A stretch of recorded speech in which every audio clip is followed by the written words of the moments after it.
Right, so I dropped actually this presentation into your WhatsApp groups already, and I'll do it as soon as I can also in the WeChat, because I cannot juggle laptop and phone and everything at the same time. So do look out for further information drops in Elnor. This week, you may actually need to analyze some data to make sense of it and include it in your thinking about the pitch to the minister. And if you have not yet met, and some groups actually have scheduled meetings and you have already met, but if your group has not yet met, we do encourage you to meet so that you think about the pitch to the Ministry of Health that you will need to develop next week. Now, and just as a note, please make sure that because it's basically impossible to find a time zone that works for everybody in every group, make sure that if people are not available because they're sleeping or they have families or they have work, make sure that they have an alternative way to contribute to whatever the discussion is, even if they can't make it to a meeting if you schedule one. Yeah. So now we also wanted to ask you or challenge you with the next creative assignment. We felt that, wow, you know, we have so many great minds and creative spirits in our group. Let's just shake up the web with some great misinformation themes GIFs. Liz? So a GIF, it stands for a graphic interchange format. I call it a GIF. There's like a whole war. Is it a GIF? Is it GIF? The jury's out on that. But unlike other types of images, it can be animated and is often used as a reaction to something on social media. I think I've seen all of you use it in all of the Elnor groups. GIFs can express a whole range of emotions and can often reference popular culture. So your mission this week is to make one or more GIFs that are infodemic themed. You can easily create a GIF at giphy.com/create/GIF-maker. There's other GIF maker websites out there. This is just one example, but this one automatically allows you to upload it into their entire GIF library once you've created it.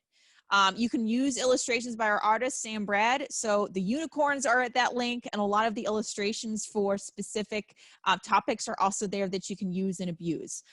You can also use video clips from YouTube that reference popular culture, just as an example. You can also even use existing GIFs and add onto it from like Giphy. So if you find a GIF that you like in Giphy, you can essentially build on it. And we'll have a screenshot of how to do that. You can even create a Zoom backdrop. Hint, try it out on Thursday. So when we do breakout sessions, people can check out your super cool animated backgrounds. When you're done making the GIF, you can automatically upload it to Giphy, and you can share the link on the Facebook group or on WhatsApp or WeChat groups. And so you can link the GIF to this page. There's a place where you can add a link for people to get more information. All right, you guys ready to see some examples? So why are we doing this? GIFs are shared more widely if they're humorous or if your audience understands a cultural reference.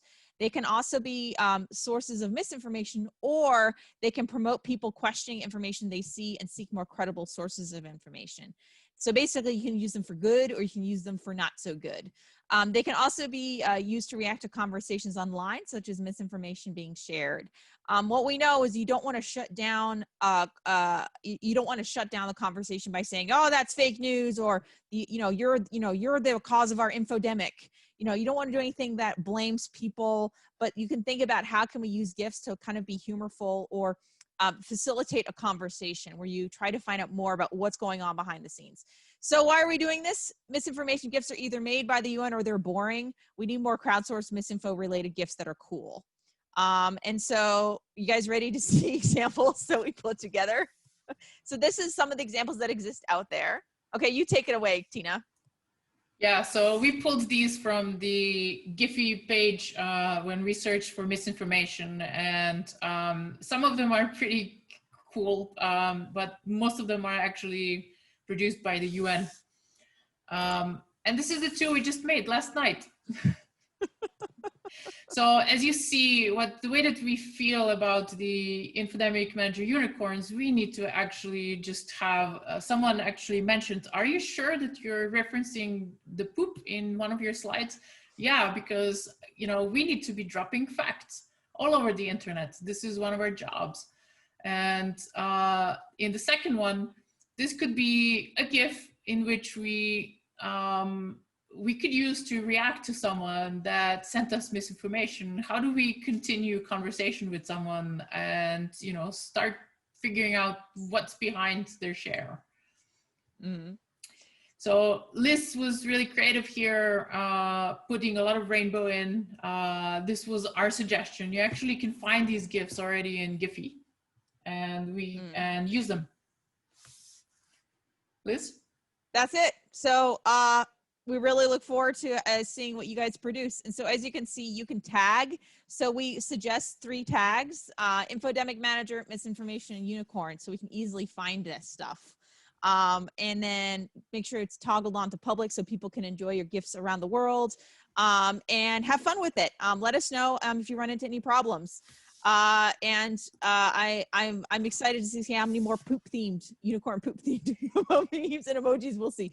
So the reason why we're doing this is because we want you to get familiar and comfortable using the same tools that shape conversations that are happening online, and just recognizing those can also be tools that we can use to empower people to share accurate information or to question misinformation when they see it in a way that doesn't alienate people, that doesn't cause blame, and can make it a little bit more lighthearted. So we look forward to seeing your GIFs, both on WhatsApp, on WeChat, and on Facebook.